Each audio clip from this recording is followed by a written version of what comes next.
Now, let's begin this one. The garage door rolled up with a metallic screech as Derek Hawthorne pulled into what used to be his sanctuary. 15 years of marriage, and Amanda had never once stepped foot in his workshop. Now she stood there like she owned the place, her manicured fingers wrapped around the tattooed forearm of Rico, the bulldozer Vega. Derek had seen Rico's face plastered on fight posters around town. Local MMA circuit, more flash than substance. What he hadn't expected was to find him in his garage, wearing his favorite Metallica t-shirt. "We need to talk," Amanda said, her voice carrying that ice-cold tone he'd heard too often lately.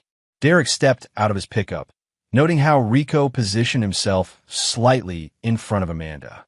Protective stance. Military training kicked in automatically, cataloging exits, weapons, threats. Old habits from Kandahar province. Talk about what, exactly? Derek kept his voice level, but his eyes never left Rico's hands.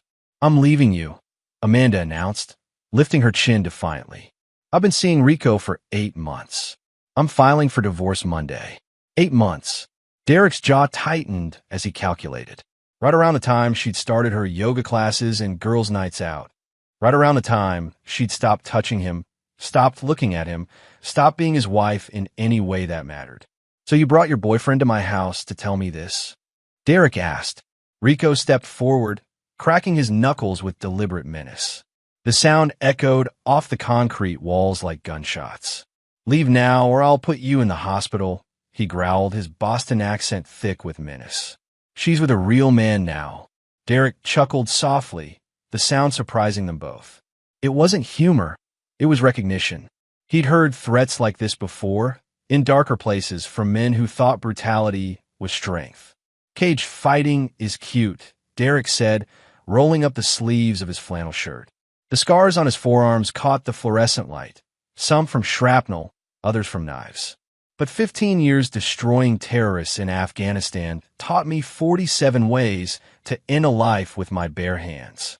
Rico stepped back instinctively, but then his pride overruled his survival instinct. That's when he made his huge mistake. He swung. Derek moved like water, muscle memory from countless life or death encounters guiding him. He caught Rico's wrist mid-swing, twisted, and had the fighter face down on the concrete in 3 seconds flat. Rico's arm was bent at an angle that suggested any pressure would snap it like kindling. "Stop!" Amanda screamed. "Derek, let him go." "This is my house," Derek said quietly, maintaining the hold. "You want to leave?" "Leave. But you don't threaten me in my own home." He released Rico, who scrambled backward, clutching his wrist. "You're both sick," Amanda spat.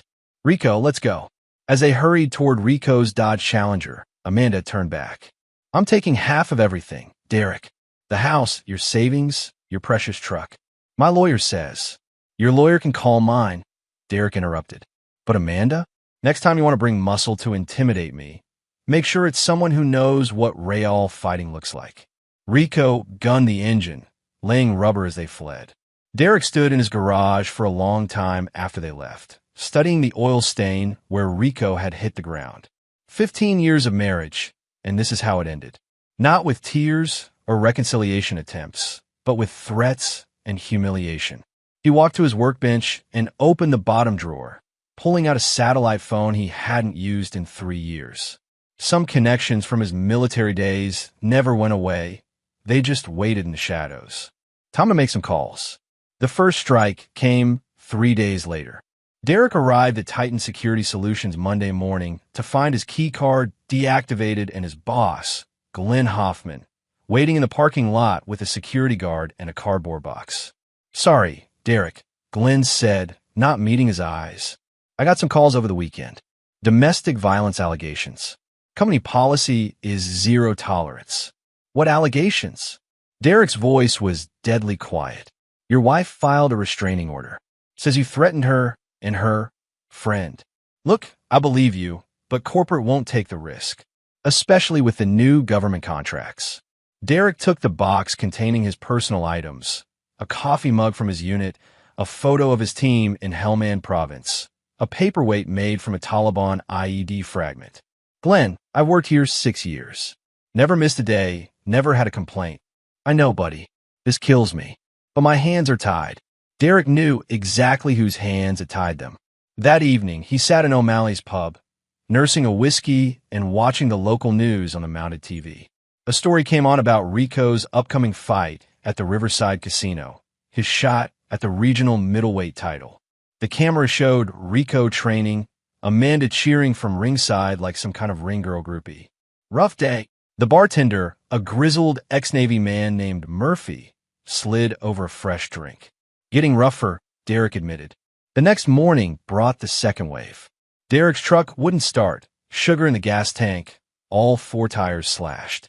A note tucked under the windshield wiper. Still think you're tough, soldier boy? R. His phone rang. Amanda's lawyer, a shark named Beverly Cross. Mr. Hawthorne, my client, is prepared to be reasonable. Sign the divorce papers with the proposed settlement. Drop any contest to the restraining order, and this can all be over quickly. And if I don't, then we discuss your history, PTSD episodes, violent tendencies, the incident with your former unit commander that got you discharged early. Derek's blood went cold. That incident was classified, buried so deep that Amanda shouldn't have known about it. But somehow she did. How much does she want? 70% of marital assets. You keep your truck and your tools. She keeps the house, the savings, the 401k. I'll think about it. That night, Derek made his decision. But it wasn't surrender. He drove to the old steel mill on the outskirts of town, where he'd arranged to meet Tommy Kowalski.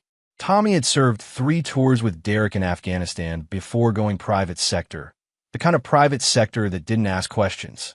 You look like hell, Sergeant, Tommy said, using Derek's old rank. Feel worse. I need a favor, Tommy. Off the books. What kind of favor? Derek handed him a thumb drive. Background checks.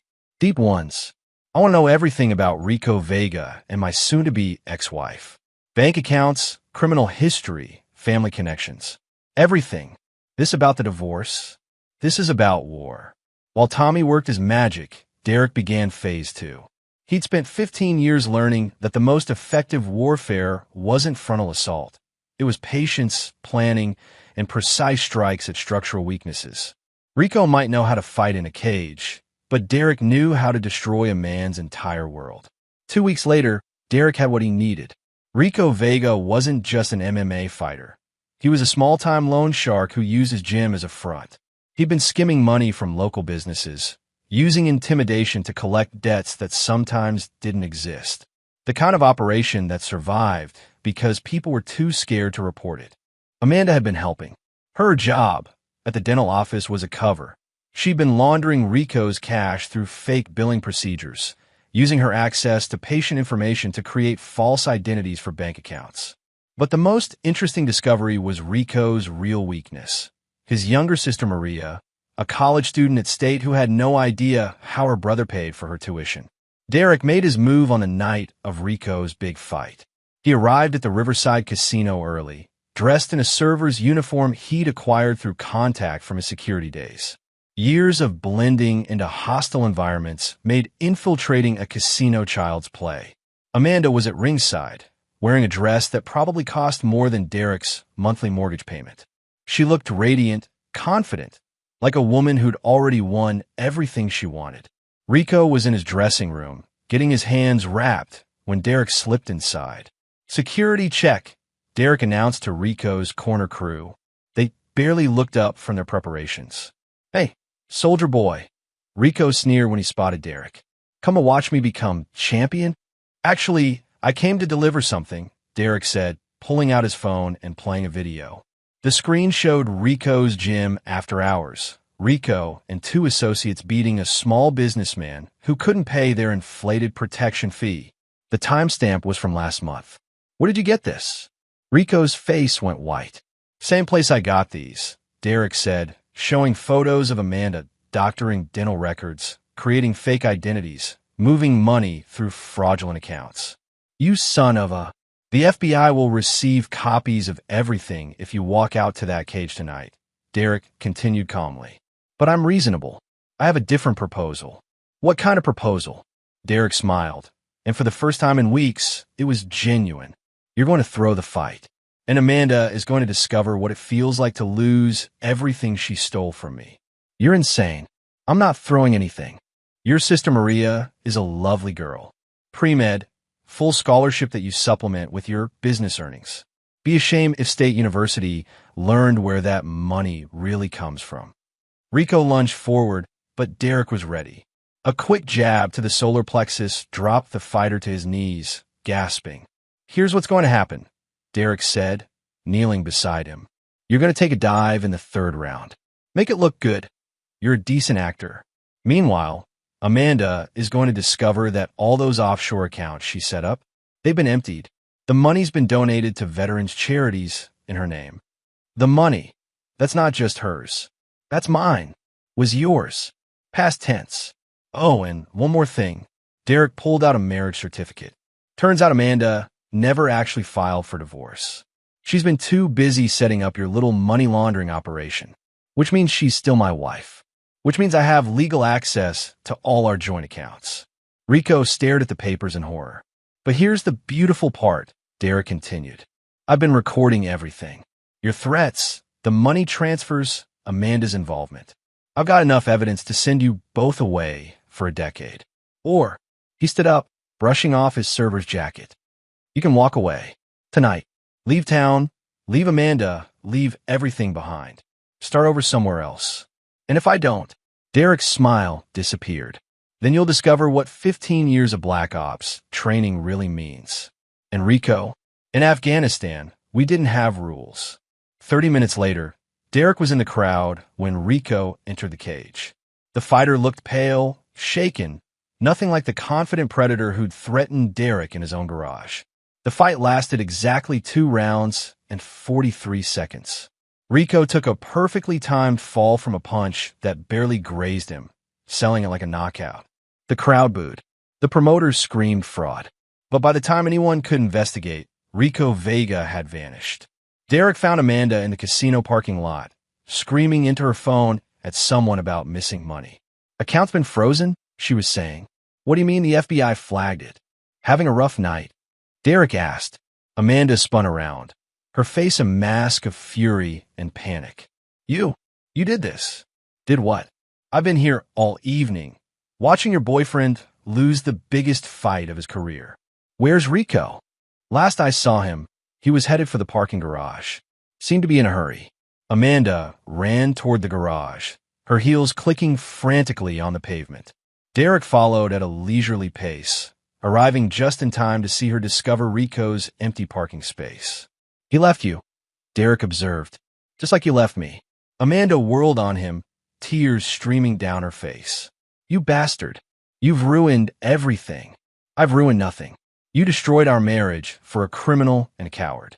I just made sure you got exactly what you deserved. The money is gone. All of it.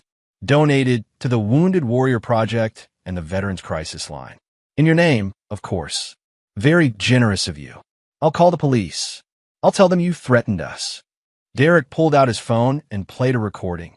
Amanda's voice, clear as day, discussing money laundering and identity theft with Rico. Go ahead and call them, Derek said. I'm sure they'd love to hear this. Amanda collapsed against a concrete pillar, sobbing. You want to know the difference between you and me? Derek asked quietly. When I made vows to you, I meant them. For better or worse, in sickness and health. You broke those vows the first time you touched another man. You declared war on our marriage, on our life together. He knelt down beside her, his voice dropping to a whisper. But here's what you never understood about me, Amanda. In war, I don't lose. I don't forgive. And I never, ever forget. Derek stood up, leaving his wedding ring on the ground beside her. The divorce papers are in the mail. You can keep whatever's left of your dignity, but everything else? Everything you tried to steal from me? That's gone forever. As he walked away, Derek felt something he hadn't experienced in months. Peace. Not happiness. That would take time to heal. But the cold, satisfied peace of a mission accomplished. Behind him, Amanda's sobs echoed through the empty parking garage, the sound of a woman discovering that some betrayals carry a price that can never be paid in full. Derek drove home to his empty house, poured himself a whiskey, and began planning his new life. Rico was gone, probably halfway to Mexico by now. Amanda would spend the next decade trying to convince prosecutors she'd been manipulated and coerced. And Derek? Derek would sleep soundly for the first time in months, knowing that justice, his kind of justice, had finally been served. Some wars end with treaties. Others end with unconditional surrender. This one ended with the complete and total destruction of everyone who had dared to cross a man who had learned, in the darkest corners of the world, that mercy was a luxury reserved for those who had never truly been betrayed. This is where our story comes to an end. Share your thoughts in the comments section. Thanks for your precious time. If you enjoyed this story, then please make sure you subscribe to this channel. That would help me a lot. Click on the video you see on the screen, and I will see you there.